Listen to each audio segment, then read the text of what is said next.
चलो शुरू करते हैं आज का सेशन।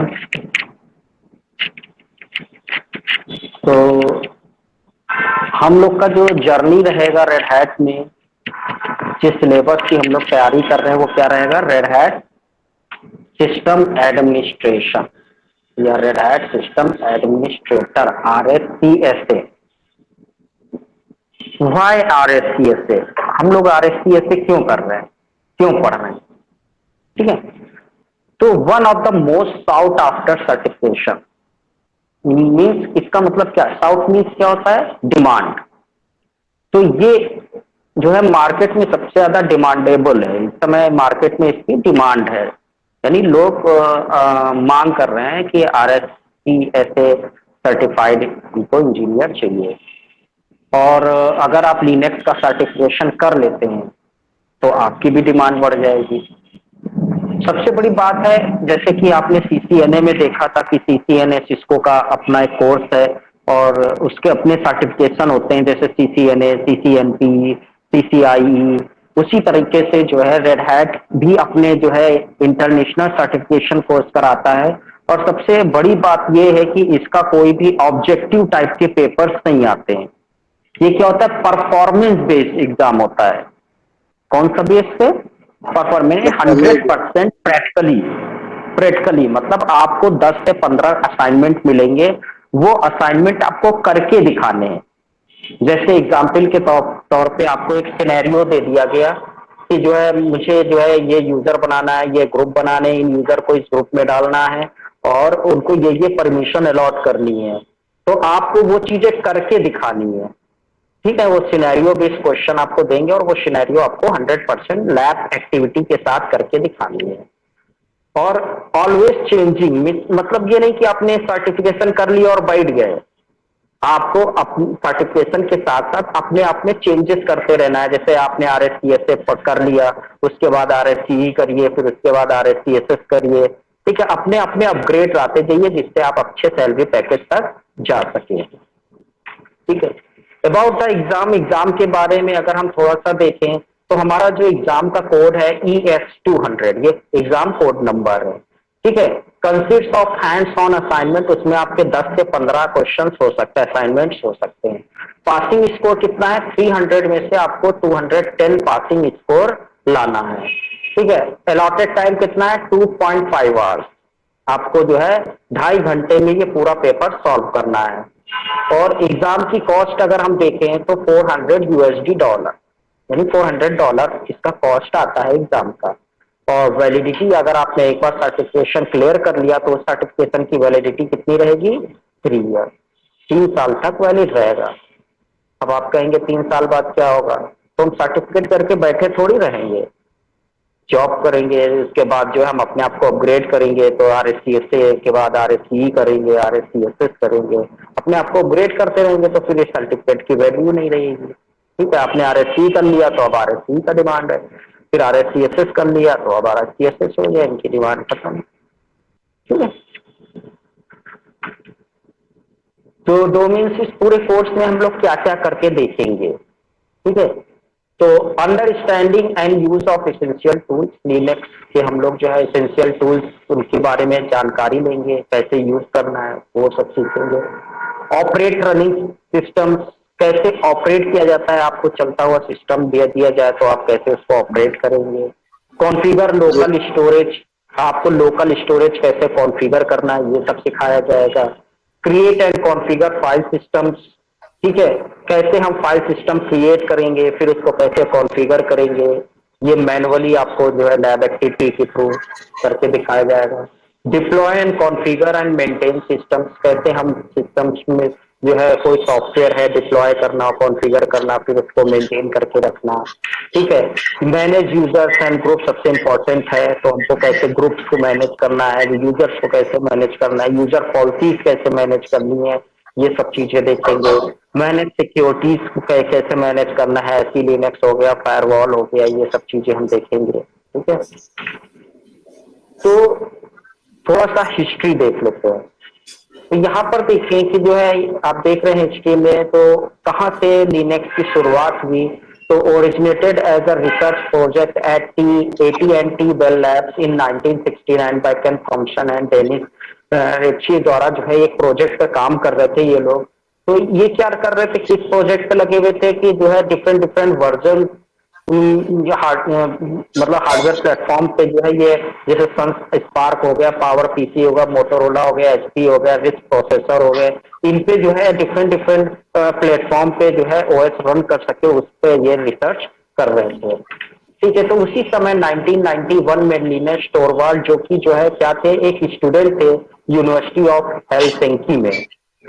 तो ये किस पे काम कर रहे थे उस समय, मिमिक्स पर काम कर रहे थे। तो इन्होंने सोचा क्यों ना हम मिमिक्स पर बेस होके, मिमिक्स क्या था, यूनिक्स बेस्ड ऑपरेटिंग सिस्टम था, तो क्यों ना इसी पर बेस होके जो है एक हम फ्री मतलब जो है एक जो है जैसे अभी आप माइक्रोसॉफ्ट ओएस है आपको परचेज करना पड़ता है, तो उन्होंने सोचा क्यों ना मिमिक्स पर बेस होके हम एक ऐसा ऑपरेटिंग सिस्टम बनाए जो लोगों को फ्री में अवेलेबल हो सके। तो इन्होंने अपने नाम और यूनिक्स के नाम को मिलता जुलता मिला के जो है लिनक्स ऑपरेटिंग सिस्टम बना के लॉन्च किया। ठीक है, तो Intel had already started dominating the PC market. अब चूंकि इससे पहले जो है मार्केट में इंटेल ने अपनी पूरी मार्केट बिछा रखी थी, जैसे अभी आप देख रहे हैं एडब्ल्यूएस है, ठीक है, तो क्लाउड में एडब्ल्यूएस नंबर 1 पे आती है क्योंकि क्लाउड सबसे पहले वही लेके आई, तो उसने मार्केट कवर कर रखा था। ठीक है, उसके बाद अजोर आया, गूगल आया, लेकिन अगर हम रेशियो देखें सबसे ज्यादा मार्केट परसेंट किसके पास में, तो एडब्ल्यूएस के पास में। उसी तरह से इंटेल पहले से मार्केट में छाया हुआ था, तो पूरी मार्केट पर किसका कब्जा था, इंटेल का कब्जा था। But Unix was nearly absent from the initial Intel market, और उस समय यूनिक्स क्या था, लगभग एब्सेंट था, ना के बराबर यूनिक्स यूज हो रहा था। तो in January 2000 Apple announced Mac OS X as a Unix Mac hybrid provide Unix command line features. तो 2000 में जो है एप्पल मैक ओएस ने जो है अपना जो है यूनिक्स बेस्ड एक ऑपरेटिंग सिस्टम लॉन्च करने की घोषणा की। तो बहुत सारे लोगों के पास एक जो है क्वेश्चन होता है, तो क्या लिनक्स यूनिक्स ही है? ठीक है, तो इसका आंसर हम क्या देंगे? ठीक, तो पहले चीज अगर हम कहते हैं यस, तो यस के केस में क्या हो सकता है अगर हम देखें, तो it has essential the same look and feel like any Unix operating system. अगर कोई भी आप यूनिक्स ऑपरेटिंग सिस्टम आप जो है रन करते हो या उस पर काम करते हो, तो आपको वही फील आएगा लिनक्स में भी जैसे आप यूनिक्स ही चला रहे हो। देखो, फील आना और उसका होना दोनों अलग चीज है। ठीक है, it offers the ability to run nearly any program that runs on Unix system. और ये आपको ऑफर करता है कि जो है आप यूनिक्स पर जितने भी सॉफ्टवेयर को रन कर सकते हो या करते हो, वो सब आप यहाँ पर रन कर सकते हो। तो आपको फील आएगा कि हम जो है यूनिक्स पर ही काम कर रहे हैं। नो इसलिए है because heart of the system, जो है लिनक्स का हार्ट जिसको कहा जाता है, वो क्या है, colonel has a lot of new features that go beyond the classical design philosophy of Unix kernel। जो Unix का कर्नल था उसकी जो फिलॉसफी थी, और जो लिनक्स का कर्नल है ऑपरेटिंग सिस्टम जिसको जो कंट्रोल करके रखता है, उस जो लिनक्स का कर्नल है उसमें अब जमीन आसमान का फर्क आ चुका है। ठीक है, तो इसलिए आप ये नहीं कह सकते कि ये यूनिक्स ही है, यूनिक्स बहुत पीछे छूट गया, और इसमें बहुत सारे लोगों का एक ग्रुप है, कॉम्बिनेशन है, ठीक है, और उनके द्वारा इसके कर्नल में बहुत सारे चेंजेस कर करके अपग्रेड वर्जन लाते लाते अब ये बहुत आगे आ चुका है। तो आप ये नहीं कह सकते हो कि जो Linux is unique like operating system but not Unix. आप ये तो कह सकते हो कि जो है जो लिनक्स है यूनिक्स की तरह हो सकता है, पर सॉरी यूनिक्स की तरह हो सकता है पर यूनिक्स नहीं है। ठीक है, जीएनयू क्या होता है, तो GNU stands for GNU's or not Unix. Emphasize the major product, ये एक बहुत बड़े प्रोजेक्ट पे काम कर रहा था जिसका नाम था फ्री सॉफ्टवेयर फाउंडेशन, जो कि जो है लिनक्स ऑपरेटिंग सिस्टम के लिए क्या करता था, टूल्स बनाता था।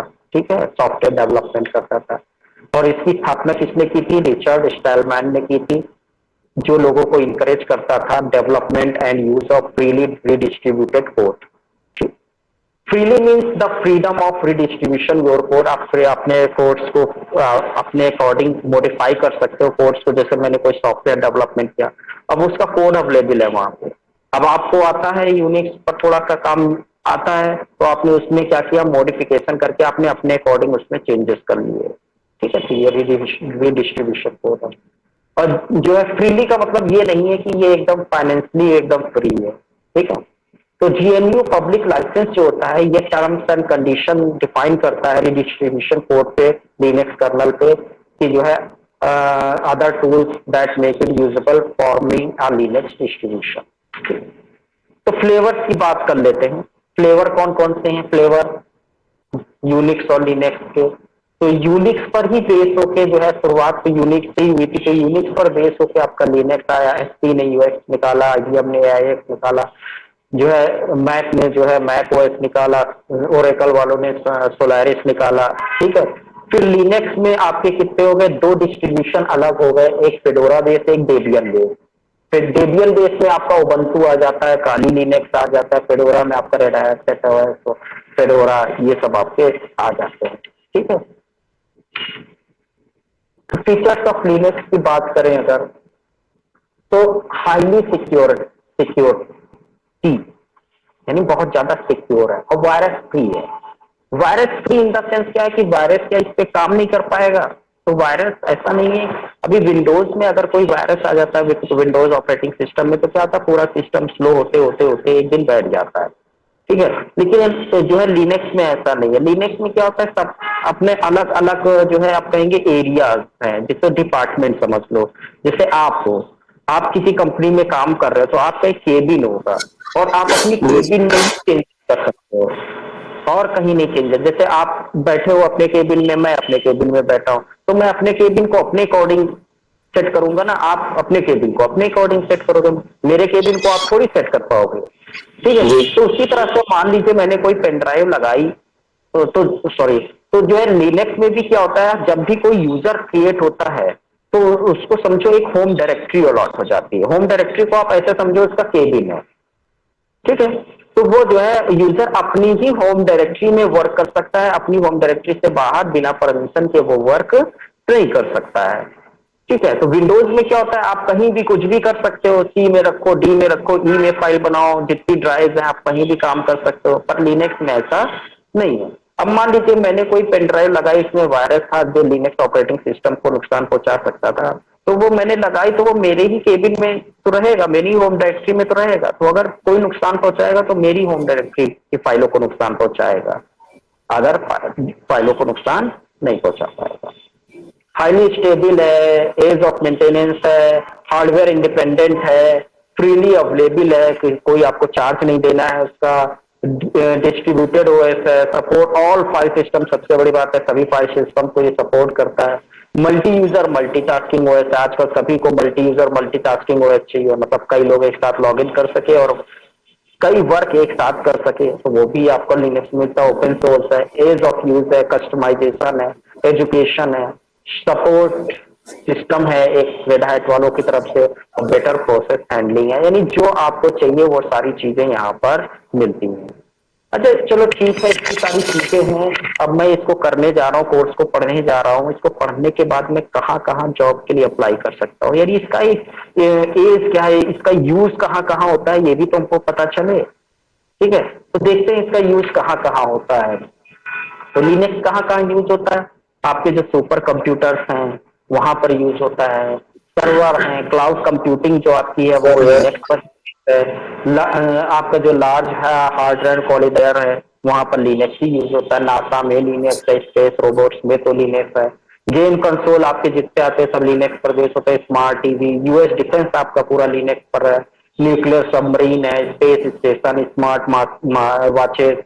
ठीक है, कार के जो इंटरटेनमेंट इक्विपमेंट आते हैं, फ्लाइट्स हैं, स्मार्ट कार्स, बाइक्स हैं, एयर ट्रैफिक कंट्रोल आपका लिनक्स पर है, स्टॉक एक्सचेंज आपका लिनक्स पर है, मोबाइल फोन आप कहते हो हमने लिनक्स यूज नहीं किया, आपका मोबाइल फोन का जो एंड्रॉइड एप्लीकेशन आप यूज कर रहे हो उसका करना तो लिनक्स पर ही बना हुआ है ना।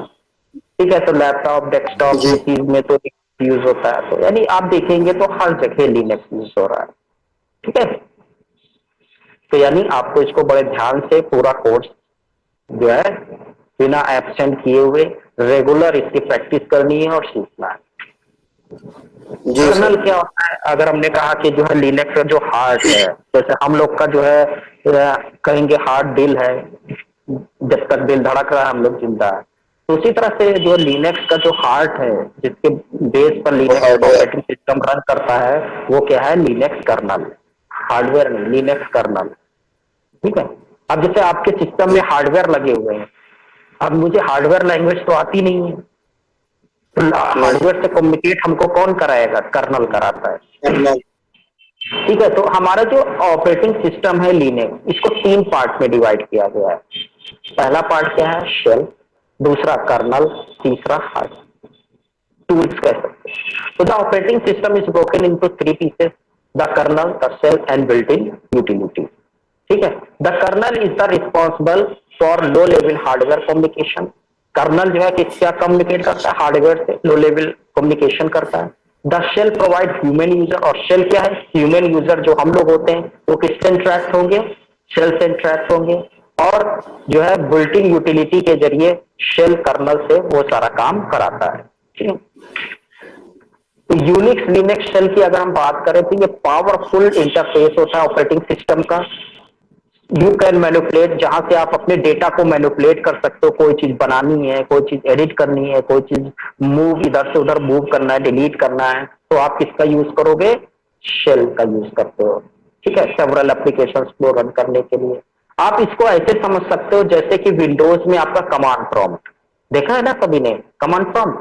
ठीक है। तो सेम उसी तरह से जैसे वहां पर हम कमांड्स को रन करते हैं, यहाँ पर भी आपको कमांड्स को रन करना होगा। पर ये इसको आप कमांड प्रॉम्प्ट नहीं कहेंगे कि ये लिनक्स का कमांड प्रॉम्प्ट है, इसको शेल बोलेंगे। ठीक है। अलग अलग फ्लेवर्स के आते हैं, काम सबका एक ही होता है, करने का तरीका अलग अलग हो सकता है। ठीक है। तो doing the shell well is the only way to make the most out of the Unix system. It can be bit difficult at the beginning, शुरुआत में ये आपको टफ लगेगा, but since you get used it, और जैसे जैसे आप इसको यूज करते रहोगे, you have made a good friend, ये आपका बहुत अच्छा दोस्त बन जाएगा, आपको बहुत अच्छा एक्सपीरियंस फील होगा। Thank you sir. That will help you address every computational problem. और कंप्यूटर में कोई भी प्रॉब्लम हो जाए, यहाँ से आपको हेल्प उसकी आप ले सकते हो, और बहुत ही आसानी से कमांड्स के जरिए उन प्रॉब्लम्स को बहुत ही आसानी से आप उसको सॉल्व कर सकते हो। बस आपको 15 से 20 दिन पेशेंस के साथ में इसको यूज करना है।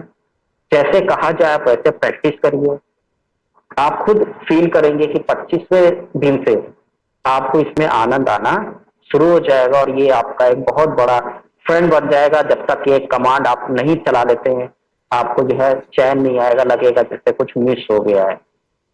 जी सर। तो logging into the shell, shell पे जैसे आपकी जब कंपनी में आते हैं, जैसे अभी आप पढ़ने के लिए आए हो, तो आपको अपनी आइडेंटिटी प्रूफ देना पड़ा ना। कैसे दिया था प्रूफ? आधार कार्ड दिया था। सिग्नेचर आपने अपना, हाँ अपना नहीं, वो तो एडमिशन के समय अभी जब एंट्री की है, तो आप तो वहां से पढ़ रहे हो। ठीक है। तो आपने हाँ। हमारे लिंक पर क्लिक किया तब आप कनेक्ट हुए हो। जी। ठीक। तो हमारे पास में आपका जो है एक्सेप्टेंस मेल आया था ना कि एक्सेप्ट किया जाए आपकी कॉल को, तो मैंने एक्सेप्ट किया, तो आपके पास ये लेक्चर आ रहा है। जो जी। लोग ऑफलाइन कर रहे हैं, ये लोग जब आए थे, या तो आप थंब रखते हो अपना मशीन के ऊपर, ठीक है, या आप अपना नाम रजिस्टर पे कब एंट्री की है, तो आप अपनी जो है अपने आप को शो कराते हो कि मैं वैलिड यूजर हूं। जी। ठीक। तो वैसे ही जो है शेल पे आपको काम करने के लिए आपको अपने आप को ऑथेंटिकेट करना होता है कि आप वैलिड यूजर हैं, आपका अकाउंट बना है कि नहीं बना है। ठीक है। तो सेल आपसे क्या करता है? आपकी इंफॉर्मेशन मांगता है, ऑथेंटिकेशन प्रोसेस मांगता है कि जो है to use the Unix shell you will have to authenticate yourself, आपको अपने आप को ऑथेंटिकेट करना होगा। This process is commonly known as log in process, और इसको किस नाम से जाना जाता है?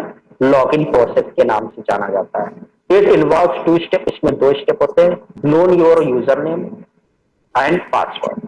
ठीक है। आपको अपना यूजर नेम और पासवर्ड देना होगा। और ये कहां से मिलेगा आपको? अगर आप किसी ऑर्गेनाइजेशन में काम कर रहे होगे तो बहुत आसान है, आपको वहां के सिस्टम एडमिनिस्ट्रेटर जो होगा या उसके अथॉरिटी जो वहां की होगी, उससे आपको ये यूजर नेम और पासवर्ड मिलेगा, और आप उस पर अपना यूजर नेम पासवर्ड डाल के लॉग इन कर जाएंगे। ठीक है। ये तो शेल की बात जी हो गई। अब दूसरा स्टेप क्या था, कर्नल था। कर्नल क्या होता है, तो the name of the Linux kernel is VM linuz. यानी कर्नल क्या, कर्नल जैसे आर्मी में आप कर्नल देखते हो पूरी बटालियन को कंट्रोल करके रखता है। अब यहाँ पर उस जी तरह सर। से आदमी थोड़ी, यानी कोई ना कोई प्रोग्राम होगा, प्रोग्राम कहीं लिखा होगा, किसी फाइल में लिखा होगा, तो उस फाइल का नाम भी तो होगा। तो यहाँ के लिनक्स का जो कर्नल है उसका फाइल का नाम क्या है, वीएम लाइनस। जब हम इंस्टॉलेशन के बाद जब बूट कर लेंगे सिस्टम को, तो मैं आपको दिखाऊंगा ये फाइल कहाँ पर है। ये आपको बूट के अंदर मिल जाएगी, बूट फोल्डर के अंदर, ठीक है।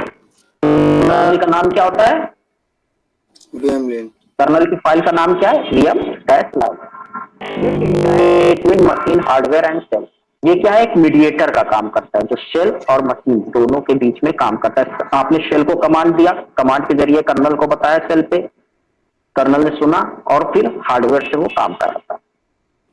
After getting control from the grub, जब आप सिस्टम को बूट करते हो तो सबसे पहले पोस्ट इंस्टॉलेशन होता है, post power on self test process चलता है, और उसके बाद ग्रब लोड हो जाती है स्क्रीन पर, जहां पर आप सिलेक्ट करते हो कौन सा कर्नल लिनक्स को बूट करना है। आपने उसको कहा जाता है, वो जो स्क्रीन आती है उसको बोलते हैं ग्रब स्क्रीन। आपको मैं दिखाऊंगा जब इंस्टॉलेशन करूंगा। ग्रब के बाद जो है क्या लोड होता है, kernel load its splash image first with the help of init RAM access. तो सबसे पहले ग्रब में जैसे आपने रेड हैट सेलेक्ट करके एंटर कर दिया, तो क्या होगा, कर्नल का काम क्या है कि स्प्लैश इमेज को लोड करना, किसकी मदद से, इनिट रैम एक्सेस की मदद से। Files which are accessible without holding the hard disk, इसमें अभी हार्ड डिस्क माउंट नहीं दी है, ठीक है। तो जो है ये क्या करता है, आपका की मदद से स्प्लैश इमेज को लोड करता है, और जब लोड हो जाती है स्प्लैश इमेज, उसके बाद ये जो है कंट्रोल किसको ट्रांसफर कर देता है, इनिट को ट्रांसफर कर देता है। अब ये इनिट क्या है, तो ये रन लेवल्स होते हैं, ठीक है। आपको डिफाइन करना होता है कि आप किस रन लेवल में जाना चाहते हो। तो बाय डिफॉल्ट अगर आपने जो है इंस्टॉलेशन ग्राफिकल किया तो ये ग्राफिक्स में ही ओपन होता है। तो हम आप देखें तो हमारे पास में रन लेवल कितनी तरह के होते हैं, 7 तरह के रन लेवल होते हैं। पहला 0, 1, 2, 3, 4, 5, 6, ठीक है। जीरो, इनिट जीरो जो होता है या रन लेवल जीरो जो होता है, ये किसके लिए होता है, शटडाउन के लिए। यानी अगर आप अपने लिनक्स मशीन को शटडाउन करना चाहते हो तो आप कौन सा इनिट रन कर दो, जीरो वाला, रन लेवल जीरो में चले जाओ, आपका पीसी शटडाउन हो जाएगा। रन लेवल 1 जो है ये सिंगल यूजर मोड, जैसे विंडोज में सेफ मोड होता है, जब कोई प्रॉब्लम आ जाती है ड्राइवर से या कोई इश्यूज आ जाते हैं तो हम सेफ मोड में रिपेयर करते हैं, तो उसी तरीके से लिनक्स में रन जो है सिंगल यूजर मोड में जाने के लिए आप रन लेवल 1 का यूज करते हो। लेकिन यहाँ पर ना जीयूआई आपको मिलेगा और ना ही एनएफएस मिलेगा। एनएफएस मतलब नेटवर्क फाइल शेयर, यानी आप कमांड बेस्ड आपको मिलेगा और आप एक स्टैंड अलोन पीसी पर ही रहोगे, नेटवर्क से फाइलों को एक्सेस नहीं कर सकते। 2 का मतलब होता है मल्टी यूजर मोड, यानी यहाँ पर कई सारे यूजर लॉगिन तो कर सकते हो लेकिन नेटवर्क शेयर नहीं मिलेगा आपको, ठीक है। और 3 का मतलब क्या होता है, multi user mode with NFS, और यहाँ पर एनएफएस भी आपको मिल जाएगा, ठीक है। चौथा रिसर्च पर्पस के लिए रोका गया है। 5 ग्राफिक्स के लिए होता है, अगर आपको ग्राफिक्स पे काम करना है, इससे पहले ग्राफिक्स आपको नहीं मिलेगी, ठीक है। अगर आपको ग्राफिक्स पे काम करना है, ग्राफिक्स का भी आनंद लेना है, विंडोज आपके विंडोज के हैबिचुअल है, अभी लिनक्स समझ में नहीं आ रहा है, तो आप जो है क्या करिए, रन लेवल 5 पे चले जाइए, तो वहां पर आप ग्राफिक्स पे भी काम कर सकते हो और कमांड का भी आनंद ले सकते हो। अगर आपको अपने सिस्टम को रिस्टार्ट करना है, किसी भी रीजन से कोई प्रॉब्लम आ रही है, आप उसको रिबूट करना चाहते हैं, तो आप रन लेवल 6 में चले जाइए, आपका पीसी क्या हो जाएगा, रिस्टार्ट हो जाएगा, ठीक है। तो कितने रन लेवल होते हैं, 7 रन लेवल होते हैं। लिनक्स फाइल सिस्टम अगर हम स्ट्रक्चर की बात करें, जैसे कि जो है बेटर मैनेज करने के लिए कंपनी में क्या होते हैं, डिपार्टमेंट्स होते हैं, तो उसी तरह से लिनक्स ऑपरेटिंग सिस्टम को भी कई सारे डिपार्टमेंट में एक तरह से समझो डिवाइड कर दिया गया है कि कहां पर क्या चीज रहेगी, एक सिस्टमैटिक तरीका। तो उसी तरीके से जो आप देख रहे हैं जड़ होती है, जैसे पेड़ की जड़ क्या होती है, रूट, तो ये जो फॉरवर्ड स्लैश होता है, जैसे विंडोज में सी ड्राइव होता है, यानी जिसमें आपका जो है ओएस इंस्टॉल होता है, वो ड्राइव आपकी मेन ड्राइव होती है, ठीक है। तो वैसे ही लिनक्स में जो है पार्टी जो ड्राइव होती है, जहां से पूरा लिनक्स की शुरुआत होती है, बाकी चीजें उसी के अंदर मिलेंगी, उसको कहते हैं रूट पार्टीशन, क्या बोलते हैं, रूट पार्टीशन। फॉरवर्ड स्लैश, हाँ फॉरवर्ड स्लैश से रिप्रेजेंट किया जाता है, ठीक है। फिर उसी के अंदर आपको बिन नाम की डायरेक्टरी मिलेगी, यानी स्लैश बिन बोलेंगे, यानी रूट पार्टीशन के अंदर बिन नाम की डायरेक्टरी। तो ये क्या, इसेंशियल यूजर कमांड बाइनरी, मतलब यहाँ पर क्या होता है, यूजर जो जनरली कॉमन जो कमांड्स रन करता है वो कहाँ पर मिलेंगी, आपको बिन के अंदर मिलेंगी, ठीक है। जैसे आपका डेट हो गया, इको हो गया, जीएमजिप हो गया, स्किल हो गया, लेस हो गया, एलएस हो गया, ये एमकेडीआईआर हो गया, आगे हम डीपली पढ़ेंगे। तो नॉर्मल बेसिक कमांड्स जो सभी यूजर रन कर सकते हैं वो आपको बिन में मिलेंगी। ईटीसी जो डायरेक्टरी होती है जो कि रूट पार्टीशन के अंदर ही होती है, ये किसके लिए बनाई गई है, configuration file for the system. System की जितनी भी कॉन्फ़िगरेशन फाइल्स होंगी वो सारी कहाँ होंगी, आपकी ईटीसी के अंदर। तो अगर मैं कहता हूं कि जो है, आज मान लीजिए मैंने कहा कि इस कॉन्फ़िगरेशन फाइल में जाओ, तो आप समझ जाइए वो ईटीसी के अंदर मिलेगी, क्योंकि कॉन्फ़िगरेशन फाइल जितनी भी होंगी सिस्टम्स की वो कहाँ मिलेगी, फ्लैश ईटीसी के अंदर मिलेगी। एस बिन आपका क्या हो गया, सिस्टम की बाइंड्री, यानी सिस्टम में चेंजेस करने वाले कोई कमांड।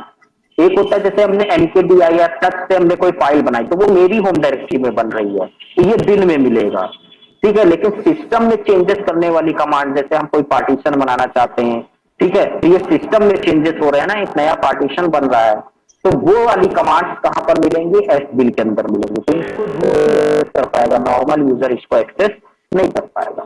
फिर इसके बाद यूएसआर, फॉरवर्ड स्लैश यूएसआर होता है, read only user application support data and binary, ठीक है।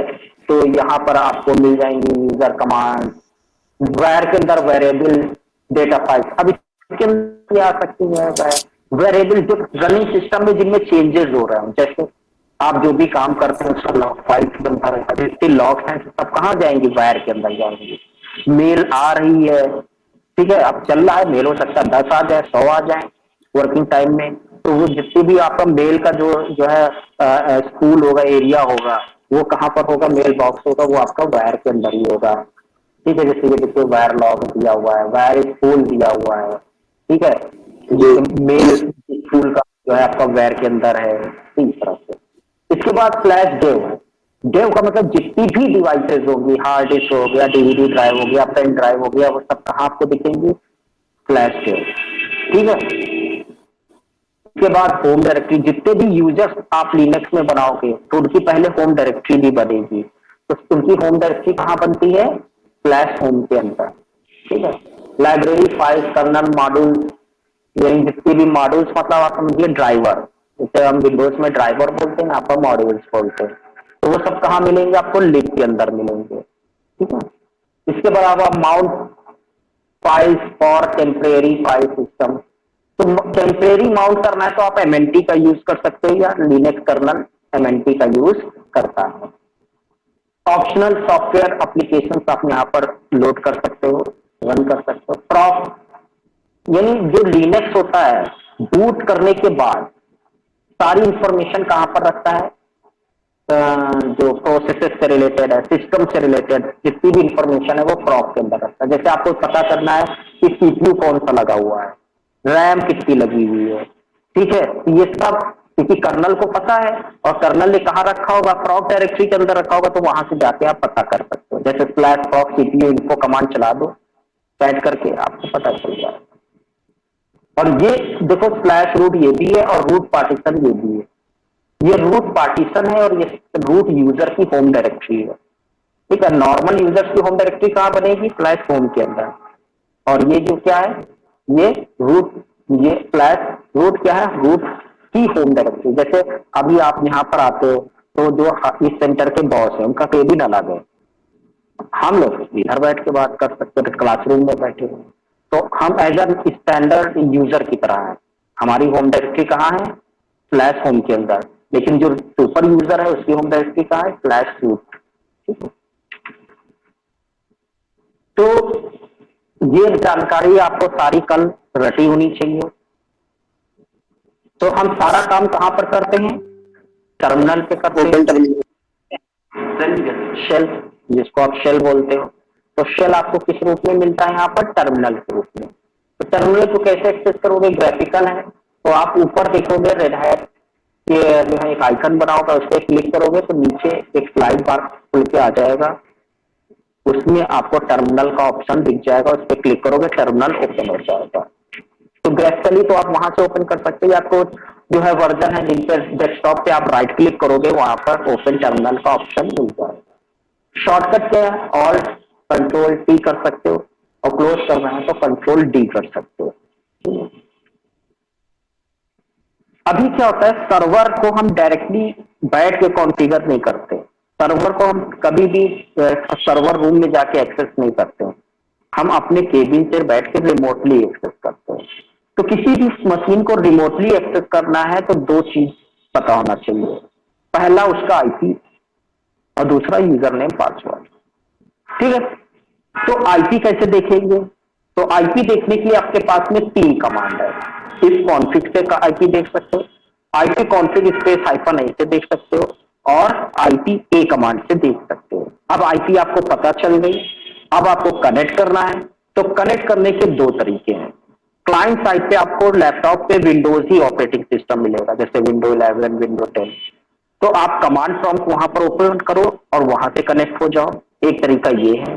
दूसरा तरीका क्या है, थर्ड पार्टी सॉफ्टवेयर का यूज करो, यानी पुट्टी, आप जानते ही हो सभी लोग।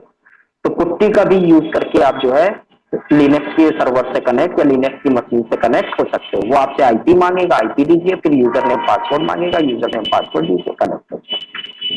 ठीक है, तो जब पहली बार कनेक्ट करेंगे तो कुछ इस तरह से आपके सामने टर्मिनल पर लिखा हुआ दिखेगा।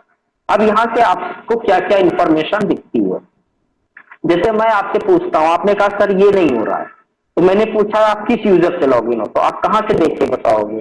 तो ये जो @ से पहले लिखा हुआ है, ये आपके क्या होता है, करंट यूजर का नाम होता है।